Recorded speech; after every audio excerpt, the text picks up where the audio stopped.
I welcome you back once again in my channel Giza Education. I am Sandeep Sharma, and today students we are going to move further with our videos of chemical equilibrium.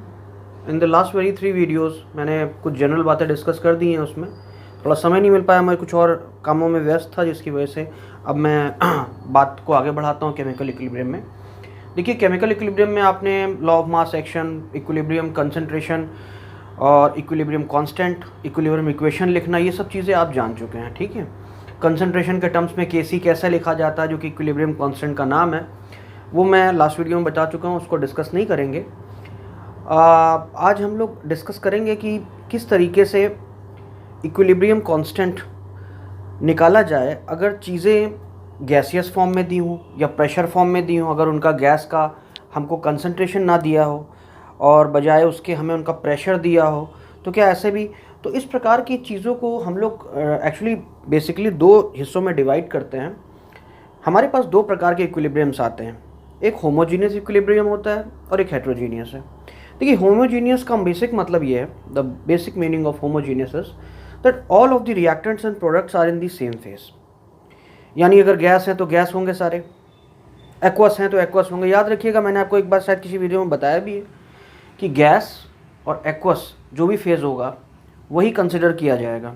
ठीक है, अगर solid और liquid है तो solid और liquid के concentrations change नहीं होते हैं, ये ध्यान रखिएगा, इसलिए उन्हें कंसिडर नहीं किया जाता है। ओके, इक्विलिब्रियम कांस्टेंट निकालने में जो कंसंट्रेशन रखते हैं हम, जैसे कि एक सिंपल सी इक्वेशन में फिर लिख दे रहा हूँ, जैसे ए प्लस बी, एक इक्विलिब्रियम इक्वेशन लिख रहा हूँ मैं, सी प्लस डी, ये एक इक्वेशन, इसमें ए और बी रिएक्टेंट्स हैं। बैलेंस करने के बाद ए और बी इनके स्टोइकोमेट्रिक रिस्पेक्टिव कोएफिशिएंट्स आए हैं, इनके स्टोइकोमेट्रिक कोएफिशिएंट सी और डी आए हैं।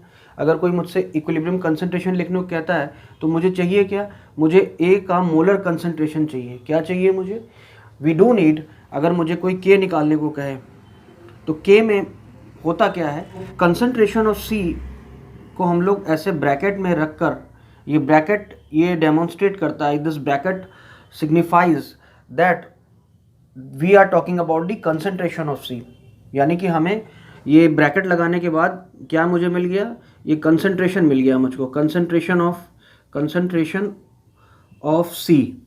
ठीक है, दैट इज मोल पर लीटर, जो भी सी मौजूद होगा वो मिल गया आपको, या मोलैरिटी मिल गई। ठीक है, बहुत से इक्वेशन में याद रखिएगा, बहुत से इक्वेशन में कंसंट्रेशन ऑलरेडी दिया होता है, दिया होगा कि भाई ए जो हमने लिया है वो 3 मोलर लिया है। तो जब ये दे दिया 3 मोलर, किसी का भी कंसंट्रेशन अगर ऐसे दे रखा है, इसके बाद ये कैपिटल एम रखा है, याद रखिएगा अभी कैपिटल एम की बात होगी, स्मॉल एम कुछ और, स्मॉल एम मोलैरिटी रिप्रेजेंट करता है, ये मोलैरिटी रिप्रेजेंट करता है। मोलैरिटी मतलब कंसंट्रेशन, यानी 3 मोल्स पर लीटर, ये इन्फॉर्मेशन मिल रही है आपको। अगर मान लेते हैं ए कह रहा है 3 मोलर है, इसका मतलब है कि ए 3 मोल्स हैं पर लीटर, हर लीटर में ए के कितने मोल्स हैं, 3 मोल्स हैं। ठीक है, तो ये कंसंट्रेशन में ऑलरेडी दिया हुआ है, आपको कुछ नहीं करना होगा। अगर ऐसा दिया, मैं इक्वेशन से आपको ये क्लेरिफाई भी कर दूंगा मैं क्या कहना चाहता हूँ। तो ये मोलर कंसंट्रेशन ऑफ सी है। इसी प्रकार से मोलर कंसंट्रेशन ऑफ बी को ऐसे लिख देंगे हम लोग। कोई मुझसे कहे मोलर कंसंट्रेशन ए का लिखना है तो हम ऐसे लिख देंगे, और कोई हमसे कहे डी का लिखना है तो मैं ऐसे लिख दूंगा। बस करना कुछ नहीं है, ब्रैकेट लगाने का मतलब ही है कि मैं कह रहा हूँ मोलर कंसंट्रेशन, वो कंसंट्रेशन को रिप्रेजेंट करने का तरीका है। क्योंकि केसी में कंसंट्रेशन से ही बात बनेगी आपकी, केसी में आपको कंसंट्रेशन, मोलर कंसंट्रेशन ही रखना है। डी का कंसंट्रेशन है, डी का कंसंट्रेशन है, ये है प्रोडक्ट। ठीक है, अब जो भी इनके स्टोइकोमेट्रिक कोएफिशिएंट्स उनकी पावर जो है उन पर लगा दो, डी पर डी लगी हुई है तो ऊपर लगा दिया तुमने। इसी प्रकार से ए का कंसंट्रेशन और बी का कंसंट्रेशन, ठीक है, इनके ऊपर भी रिस्पेक्टिव पावर आप लगा दीजिए जो इनकी है, तो ये तुम्हारा केसी निकल आएगा। ठीक है, तो product of the molar concentration of the product, molar concentration of the product raise to their stoichiometric coefficient over product of the molar concentration of the reactant raise to their stoichiometric coefficient, this is what we call about KC. ठीक है, तो केसी आपका एक छोटा सा equation हम लोग देखते हैं और देख ले क्वेश्चन क्या कह रहा है। ठीक है, नाइट्रोजन या डाई नाइट्रोजन आप कहें और डाई हाइड्रोजन को मिक्सअप किया, अमोनिया बनी होगी उससे। ठीक है, क्या बना है भाई, नाइट्रोजन गैस और हाइड्रोजन गैस, मतलब डाई नाइट्रोजन और डाई हाइड्रोजन है ये। ठीक है, इससे मिलकर आपकी अमोनिया बनी होगी NH3। ओके, बैलेंस कर लेते हैं इसको। नाइट्रोजन 2 है, नाइट्रोजन 2 कर लो, हाइड्रोजन 3 टू द 6 हो गए, 3 कर लिया आपने, 3 टू द 6 तो का हाइड्रोजन हो गया। ठीक है, ये बैलेंस्ड इक्वेशन है। अब देखिए 500 केल्विन पे ये टेम्परेचर पे ये रिएक्शन हो रहा है, आपको Kc निकालना है और सबके मोलर कंसंट्रेशन उसने दे रखे हैं क्वेश्चन में। ठीक है, एक सिंपल सी एनसीईआरटी की प्रॉब्लम है, इसको देखिए जल्दी से, फिर आगे बढ़ते हैं हम लोग। देखिए N2 की कंसंट्रेशन उसने दे दिया है, कितनी है N2 की कंसंट्रेशन, तो ये तो N2 है, अगर मैंने ऐसे लिख दिया तो इसका मतलब मैं कह रहा हूँ N2 की कंसंट्रेशन कितनी दी हुई है भाई, दी हुई है 1.5 इंटू 10⁻⁻² मोलर। मोलर अगर लिखा है तो इसका मतलब कंसंट्रेशन लिखी है, वो मोल पर लीटर लिखा हुआ है, यानी हर लीटर, यानी 1 लीटर में कितना मौजूद है N2, 1.1 × 10⁻²। ठीक है, इसी प्रकार से हाइड्रोजन की उसने दी हुई है मोलर कंसंट्रेशन, कितनी दी हुई है भाई, हाइड्रोजन की मोलर कंसंट्रेशन दी है उसने 3 × 10⁻² मोलर। और इसी प्रकार से अमोनिया की भी दे रखी है, अमोनिया की कितनी दे रखी है भाई, 1.2 × 10⁻² मोलर।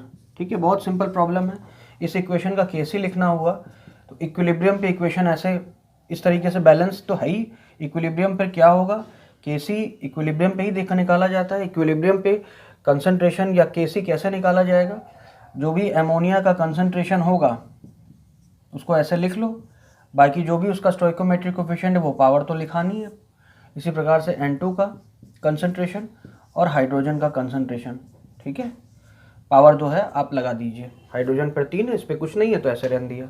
अब अमोनिया कंसंट्रेशन कितना था भाई, ये था 1.2 × 10⁻²। ठीक, मोलर भी चाहो तो लिख सकते हो, ऐसे करके स्क्वायर कर दो। ठीक, इसी प्रकार से नाइट्रोजन का कंसंट्रेशन कितना था, 1.5 × 10⁻² मोलर इसका था, इस पर कोई पावर नहीं। और हाइड्रोजन का कंसंट्रेशन कितना था, यहाँ दिया हुआ है, एकदम सिंपल सी क्वेश्चन है, 3 × 10⁻²। ठीक है, और इसकी पावर 3 लगा दीजिए आप। ठीक, तो सॉल्व कर लीजिएगा, बहुत सिंपल है, मैं सीधे आंसर लिखता हूँ 1.06 × 10⁻³ के आसपास ये कंसंट्रेशन, एक इक्विलिब्रियम कांस्टेंट आ जाएगा। ठीक है, तो जैसा मैं आपसे कह रहा था कि होमोजीनियस इक्विलिब्रिया और हेट्रोजीनियस इक्विलिब्रिया होते हैं, तो होमोजीनियस का मतलब ये है कि जैसे ये भी एक होमोजीनियस इक्विलिब्रिया है, मान लो ये सब गैस में है, तो ये अगर सब गैसियस फेज में, ये भी गैस फेज में, ये भी गैस फेज में, ये भी गैस फेज में है, तो ये होमोजीनियस इक्विलिब्रिया हो गया। सारे के सारे गैस हैं, किसी का फेज अलग है क्या, नहीं है ना। एक्वस फेज है तो सब कुछ एक्वस में होगा या लिक्विड होगा, तो बात तो वही, H2O लिक्विड हो या H2O, तो एक्वस फेज पूरा हो जाएगा। इसी प्रकार से गैसेस फेज में आप और दिखा सकते हैं, और भी ऐसे होमोजीनियस इक्विलिब्रिया आप दिखा सकते हैं। आप मान लेते हैं हाइड्रोजन आयोडाइड बना के दिखा दीजिए, हाइड्रोजन आयोडाइड में हाइड्रोजन गैस और आयोडीन गैस को आप आपस में करेंगे तो HI फॉर्म हो जाएगी, हाइड्रोजन आयोडाइड। ठीक है, ये बैलेंस हो जाएगी ऐसे करके। तो यहाँ भी ये सब ये होमोजीनियस इक्विलिब्रिया है, चूँकि सब गैसियस फेज में है। ठीक है, ये भी गैसियस है और ये भी गैसियस है। ठीक है, ये गैस आप इसके सामने भी लिख सकते हैं, यहाँ जगह नहीं थी तो मैंने ऊपर लिख दिया है, सामने ही वैसे लिखा जाता है। ठीक है, आप चाहें तो इसको ऐसे लिख लीजिए। ठीक, ऐसे करके आप ऐसे लिख सकते हैं। ओके, वो कोई अलग चीज़ नहीं है, ऐसे लिखने का तरीका है। तो सिखाना है मुझे, वो खास बात ये है कि Kc, पहले हम लोग Kc निकालना सीखेंगे, फिर हम लोग Kp निकालना सीखेंगे।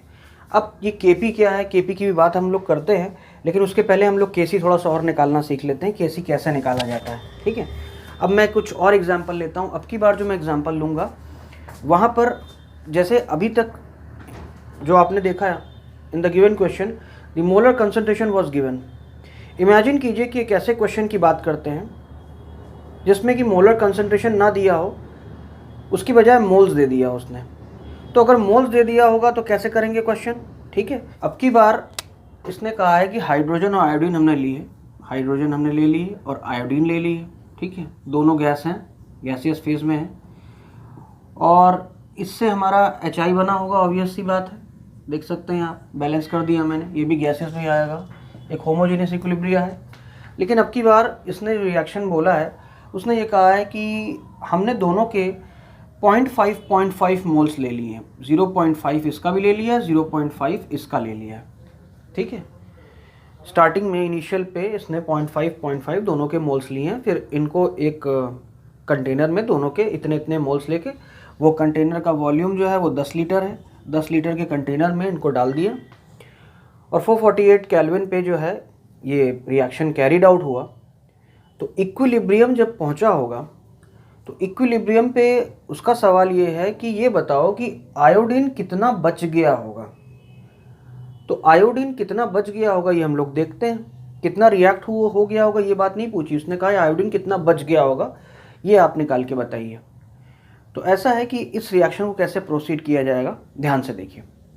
देखिए कोई भी रिएक्शन है, अब अभी हमको मोलर कंसंट्रेशन दिया था, अब मुझे चाहिए क्या, अगर मुझे Kc निकालना है इक्विलिब्रियम कांस्टेंट, और इस क्वेश्चन में जो इक्विलिब्रियम कांस्टेंट दिया हुआ है वो 50 दिया हुआ है, पहले से ही आपको Kc दिया हुआ है। तो इक्विलिब्रियम कांस्टेंट होता क्या है यार, जो मोलर कंसंट्रेशन इक्विलिब्रियम पर जो Hi की जो मोलर कंसंट्रेशन होगी उसका स्क्वायर कर दो भाई, अपॉन जो हाइड्रोजन की मोलर कंसंट्रेशन होगी और जो आयोडीन की मोलर कंसंट्रेशन होगी। चूंकि इनके कोई स्टोइकोमेट्रिक कोफिशिएंट लगे नहीं है, बैलेंस्ड है ऑलरेडी, तो इन पे 1 ही 1, कुछ इसमें कुछ करना ही नहीं। तो हमें मोलर कंसंट्रेशन निकालनी है इक्विलिब्रियम पे इनकी, तब हमारा काम हो जाएगा, क्योंकि Kc हमें दी हुई है, उससे हमको आगे बढ़ने में मदद मिलेगी। अब देखो कैसे किया जाएगा इसको, ठीक है। तो ये आपको निकालना होगा। अब देखो किया क्या जाएगा, स्टार्टिंग में जब रिएक्शन की शुरुआत हुई होगी तो ये दोनों उस समय केवल हाइड्रोजन और आयोडीन कंटेनर में रहे होंगे, तुरंत डालते ही थोड़ी ना आयोडीन Hi बन गया होगा। स्टार्टिंग में ये दोनों डाले आपने, हाँ थोड़ी देर बाद जब रिएक्शन दोनों को मिलाने पर रिएक्शन हुआ होगा, थोड़ी देर के बाद रिएक्शन इक्विलिब्रियम तक पहुंचकर रुक गया होगा, या डायनेमिकली रुक गया होगा कि वो नेट जितना हाइड्रोजन आयोडीन मिलके Hi दे रहे होंगे उतना ही वापस Hi हाइड्रोजन आयोडीन ब्रेक हो जा रहा होगा, तो वो एक इक्विलिब्रियम सा आ गया होगा उस समय। तो मैं जानना चाहता हूँ उस समय क्या हुआ होगा। मान लेते हैं इक्विलिब्रियम पहुंचने पर इसमें से x मोल घट गए, ठीक है। तो हम एक काम करते हैं, स्टार्टिंग में अगर इतने मोल्स थे, ये इनिशियल था, इनिशियली जब रिएक्शन की शुरुआत की, फिर हमने इक्विलिब्रियम पे क्या हुआ होगा, एट इक्विलिब्रियम, आप लिख लीजिए एट इक्विलिब्रियम, मान लेते हैं कि हाइड्रोजन में से x मोल घट गए होंगे, तो आयोडीन भी आप देख रहे हैं एक, तो उसमें से भी जितना, क्योंकि ये दोनों एक एक मोल के रेशियो में रिएक्ट कर रहे हैं ना, ये एक मोल ये और एक मोल ये रिएक्ट होता है तो 2 मोल Hi बनता है, तो उसी हिसाब से जितना इससे घटेगा उतना ही उससे भी घटेगा। तो 0.5 माइनस x मान लेते हैं, क्योंकि स्टार्टिंग में जो भी था जितना x इससे घटेगा उतना ही x इससे भी घटेगा। तो ये क्या आ गया, क्या चीज़ आ गई भाई, ये आ गया इक्विलिब्रियम पर हाइड्रोजन और आयोडीन के मोल्स कितने बचे होंगे इक्विलिब्रियम पर, क्योंकि x घटा इसलिए दिया क्योंकि x घट गया ना, यहाँ से निकल गया, और उधर कितना आ गया होगा, जितना इससे घटा होगा उतना उधर आ गया होगा, तो वहाँ 2x आ गया होगा, क्योंकि 2 टाइम्स लगा है यहाँ पे, है ना। वो बात समझ में आ रही है बात ये। तो क्योंकि ये 1 बनता, अगर ये 1:1 के रेशियो में रिएक्ट होते हैं तो वो 2 आता है, तो अगर x इससे घटा है, x इससे घटा है, तो उससे 2x आएगा ना, क्योंकि वो उसका 2 गुना आता है, तो 2x यहाँ पे आ गया होगा इसका। तो ये क्या आ गया, at equilibrium the moles of reactant and product, तो इक्विलिब्रियम पर जो रिएक्टेंट और प्रोडक्ट के मोल्स हैं वो कितने हैं, इतने ये हैं, इतने ये हैं, इतने ये हैं, ये इक्विलिब्रियम पे ये कंडीशन है। तो मोल्स अगर तुम्हारे पास आ गए उनके, तो मोलैरिटी होता क्या है, मोलर कंसंट्रेशन क्या होता है यार, मोलर कंसंट्रेशन होता है मोल्स पर वॉल्यूम, यानी कि number of moles per unit volume. तो वॉल्यूम कितना है, 10 लीटर है, तो आप 10 सबको अगर 10-10 से डिवाइड कर दें तो ये आ जाएगा 0.x/10, तो 0.5 माइनस x/10, ये क्या आ गया, ये आ गया मोलर कंसंट्रेशन। मोल्स अगर मुझे इक्विलिब्रियम पर H2 के पता है तो वॉल्यूम से डिवाइड करके मैंने उसको मोलर कंसंट्रेशन बना दिया। क्या चीज़ है ये है मोलर कंसंट्रेशन ऑफ H2, ये चीज़ है, ये समझ में आई बात। ये क्या चीज़ है भाई, ये है I2 का मोलर कंसंट्रेशन, ठीक। और कितना आ गया है भाई, वो 2x आ गया है, ठीक है। तो 2x/10 किया हमने, तो हमें क्या मिल गया, ये मोलर कंसंट्रेशन ऑफ Hi मिल गया मुझको। ये बात समझ में आई आपको, ठीक। अगर ये समझ में आ गई तो यार Kc फॉर्मूला आप जानते ही हैं, Kc क्या था, जो Hi का कंसंट्रेशन है उसकी पावर 2, कंसंट्रेशन की पावर 2, जो हम इक्विलिब्रियम कांस्टेंट लिखते हैं जिस तरीके से, H2 की पावर तो 1 ही है, और I2 का मोलर कंसंट्रेशन, ठीक है। अब जो तुम्हारे पास आ गया वो यार रख दो और सीधे आंसर आ जाएगा। केसी तुम जानते हो, केसी 50 दिया हुआ है, तो केसी की जगह 50 लिखो, ठीक है, इज इक्वल टू, मैं ऐसे इम्प्लाई कर देता हूँ, 50 is equal to H I का कंसनट्रेशन कितना आया है, 2x/10 आया है, तो 2x/10 लिख लो, और उस पर चूँकि स्क्वायर लगा है तो स्क्वायर लगा दो। ध्यान देना, आप ध्यान दीजिए, आपको इसी ढंग से करना है ताकि आप भूले ना कोई चीज़। इसी प्रकार से H2 का मोलर कंसंट्रेशन 0.5 माइनस x/10, ये H2 का हो गया, और I2 का मोलर कंसंट्रेशन वो भी वही है, 0.5 माइनस x/10।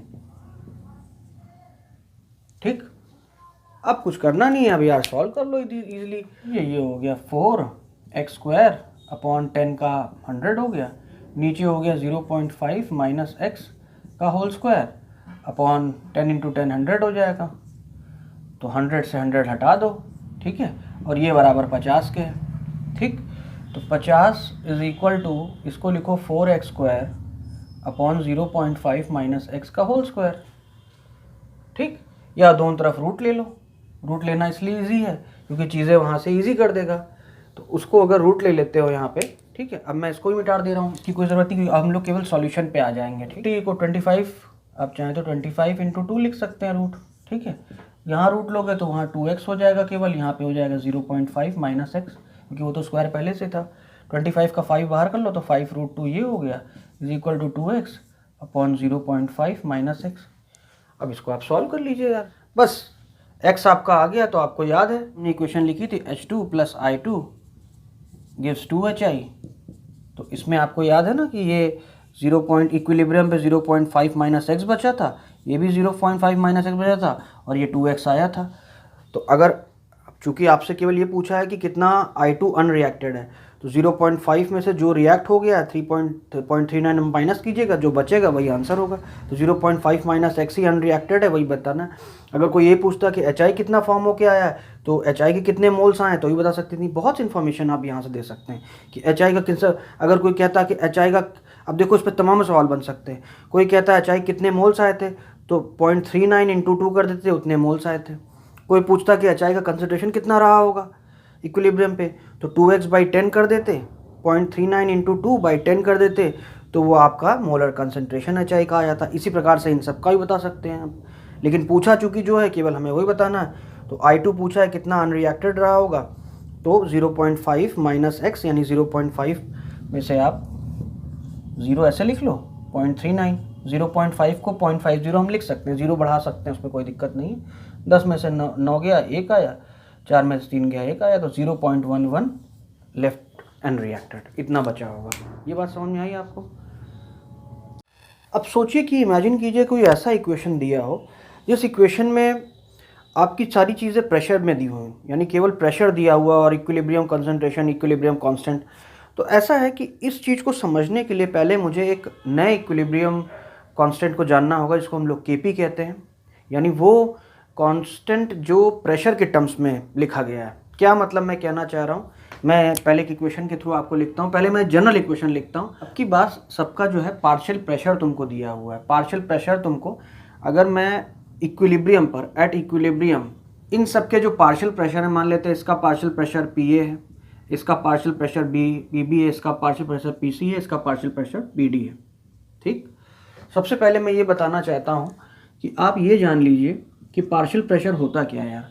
मान लो एक कंटेनर है, इस कंटेनर में A, B, C 3 गैसें हैं, तो जो टोटल प्रेशर होगा ना, ठीक है, Dalton's law of partial pressure पढ़ी है ना आपने, जो टोटल प्रेशर होगा वो इनके इंडिविजुअल पार्शियल प्रेशर के बराबर होगा। यानी कि अगर इसका पार्शियल प्रेशर 1 है, पार्शियल प्रेशर B है, B का पार्शियल प्रेशर C है, टोटल जो है पार्शियल प्रेशर का मतलब कि हर एक गैस इंडिविजुअली अपना कितना कंट्रीब्यूशन प्रेशर में दे रही है। पार्शियल प्रेशर वैसे निकालने का सिंपल सा टेक्निक ये है यार कि पार्शियल प्रेशर मतलब ये होता है कि वो गैस अगर पूरे कंटेनर में अकेले भरी होती, मान ले कंटेनर 10 लीटर का है, तो अगर गैस A पूरी भरी होती उस कंटेनर में, तो जो वो प्रेशर लगा रही होती यार, वो गैस उतना ही प्रेशर लगाएगी अगर हम उसको 2-4 गैसों के साथ और भर दें।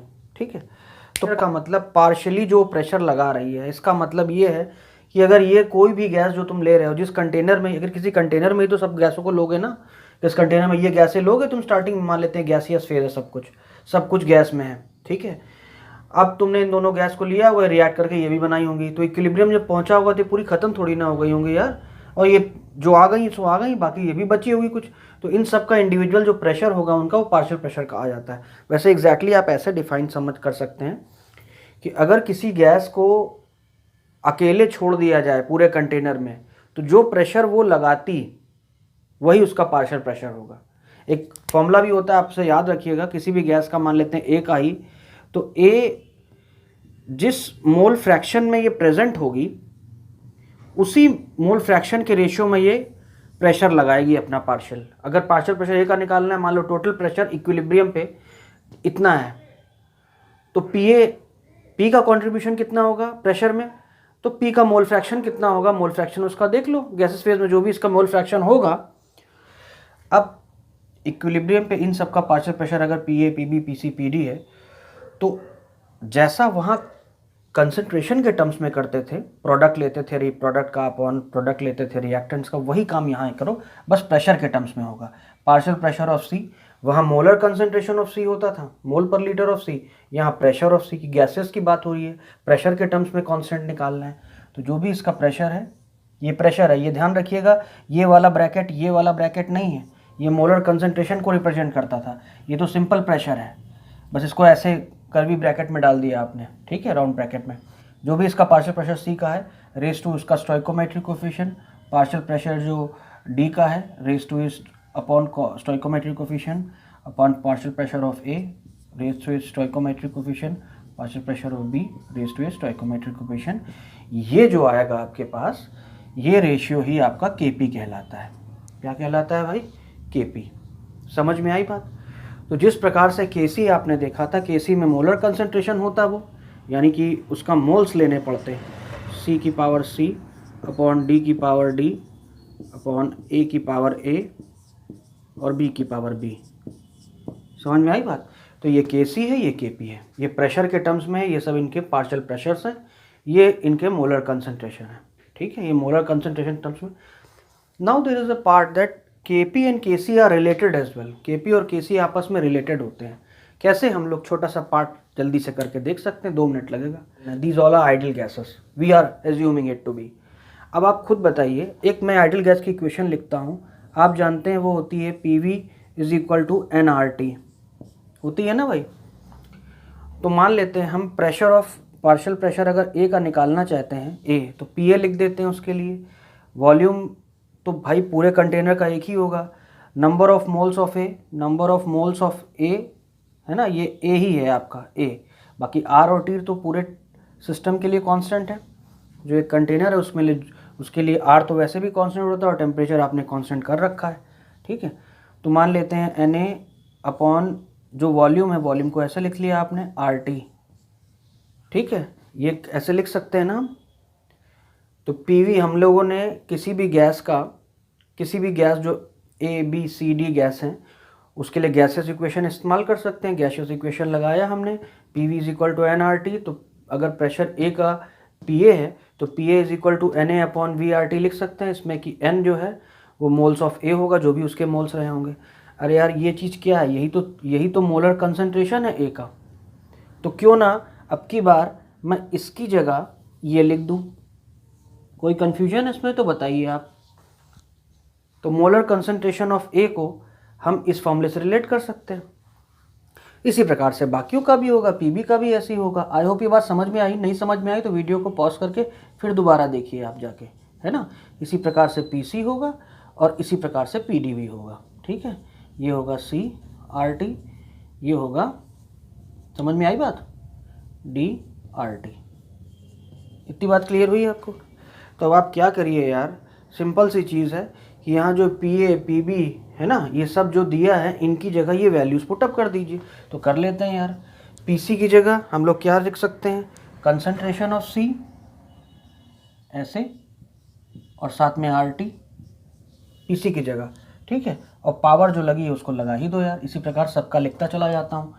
PD के लिए, प्रेशर ऑफ D के लिए हम लोग लिखेंगे कंसंट्रेशन ऑफ D ऐसे, और RT की पावर डी अपॉन, इसी प्रकार से इसका लिख लीजिए, ए आर टी की पावर ए, और इसी प्रकार से बी का कंसंट्रेशन आर टी की पावर बी।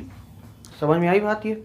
अब अगले स्टेप में ये इन सबको पावर अलग कर देता हूँ, तो मैं सी की पावर सी ऐसे लिख दे रहा हूँ, और आर टी की पावर सी, और इधर आर टी की पावर सी हो गई, इधर आर टी की पावर डी हो गई। तो क्यों आर टी, मतलब इसको हम ऐसे लिख सकते हैं ना, सी की पावर सी, फिर मैं ऐसे लिख सकता हूँ डी की पावर डी और आर टी की पावर डी, ऐसा लिख सकता हूँ ना मैं।